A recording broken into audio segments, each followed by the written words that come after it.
chaotic, like there was so much trouble, and you could tell just by their face what exactly was happening. The passengers were really frustrated. So would you be in position, Senator, kutuchorea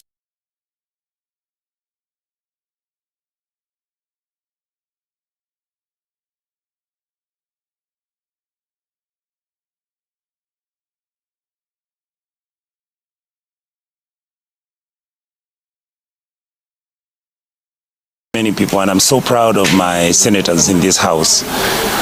We feel that this deal, whatever you want to discuss and talk about it, it's a bad deal. We are not against the government building an airport. We are not against the government doing any project. In fact, one of the things I've always told people is that if you want to decongest Nairobi, get a PPP program and put a ring around the city of Nairobi. You'll decongest the town. It's done over everywhere in Europe. But do it within the law. Do it correctly. We don't want to look like a banana republic. Kenya is a country that is very sensitive. The president can negotiate whatever negotiates. If anybody, we are intelligent. If you look at a program and you see how the government has negotiated, you see that the workers' interests will be taken care of. You see that the sharing of the equity is going to be fair. You know that the debt which will incur will not overwhelm our country. Why would you be against that? We need an airport. But how can you negotiate for an airport which is supposed to be costing close to $2 billion, and yet the person who's supposed to be running this airport in terms of value addition, which is KQ, you are not discussing it? Because that airport is completely useless unless you're building it for our people. And we don't want KQ to fail. We believe that KQ has deliberately been broken down, disorganized, mismanaged to fail so that people can buy it. And we are going to insist, we want the government to give us the real figures of KQ so that we can then talk to Kenyans and tell them that we are going to put money into KQ and KQ will get up. So what we are talking about has nothing. Like I've been seeing people say, like the CS was saying, oh, you know, you people don't have information. Here, the papers he gave me. Everything is here. And it's a bad... So you people are ahead of time.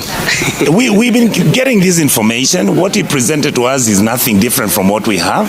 This is what we've been saying. But you only wanted him to have it so that you read together. Exactly. So we have told him, and there is no single senator who left here who didn't tell him that this is a bad deal. Stop it. We want the government to stop the deal. Get your teams to sit down and forget about the corruption and the kickbacks which people are getting. Let the president get 2 or 3 people that he can trust. Let them do that proposal. Bring it to the Senate. Let's sit on it. Because this is our national interest. This is not a personal property where you're going to try and sell the assets of the republic and look like you know it all. You know nothing. There are many more clever people in this republic. There are many more people who want this country to change. But we want to change it professionally, properly, within the law, so that everybody says that the people who are behind working and making sure that our country grows did it correctly. We don't want to have an Anglo-leasing. We don't want to have the Goldenberg scandal by Kamlesh Patni. We don't want those things. Kenya is sick and tired of these corruption games which are going on. Thank you. People have been having an issue with the parliament becoming like a rubber stamp. Yes. For the president. Yes.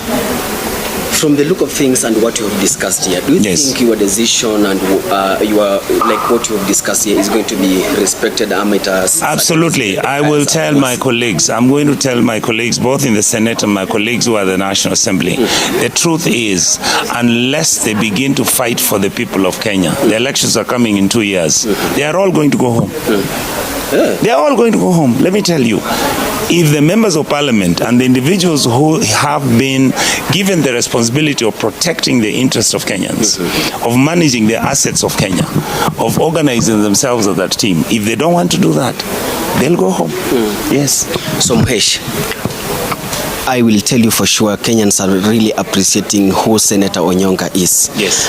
And they are saying you've done so much in trying to see like this country is working for the benefit of the common man, the Kenyan, that is the Wanjiko. Yes. Mhesh, going forward, What should we really expect from you as Senator Onyonka? Because I'll tell you for sure you've really fought for this thing. My position is very simple. I am a senator. I was given a job to provide oversight to the government and the county governments. I have no agenda to be rich. I'm okay. I'm comfortable. I have no agenda to fight anybody. My feeling and honest observation is that I'll be speaking the truth to power. I'll be telling the president, his deputy, and other people playing politics with him. When something goes wrong, we'll tell them. And when something goes right, we'll congratulate them. What we are saying is democracy. This democracy we have, many people have tried to misinterpret it that you see, you only look that you are a good Democrat if you are cheering to the government and saying how they have done wonderful things. There's nothing. My job is to tell the government that everything is wrong. It's for the government to prove to me that everything they are doing is not wrong. And in reality, the sentiments that I raise and the question that I raise are not my personal views.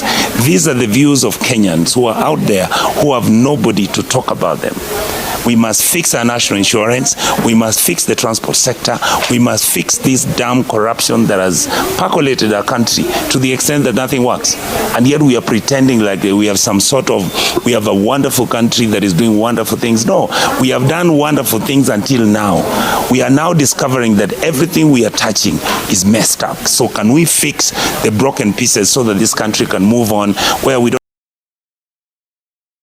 have to have political wars and political noises which all of us have become brokers and dealers in the National Assembly and the Senate, where everybody is looking $2 billion for nothing. How can that be?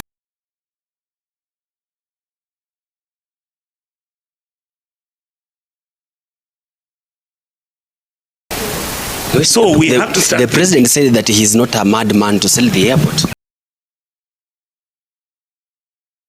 I don't want to judge him and I won't comment about it.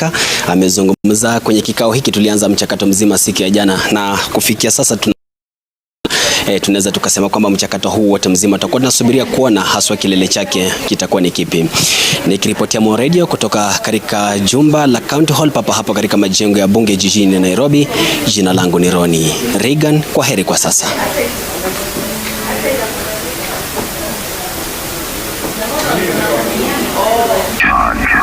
Mo Radio.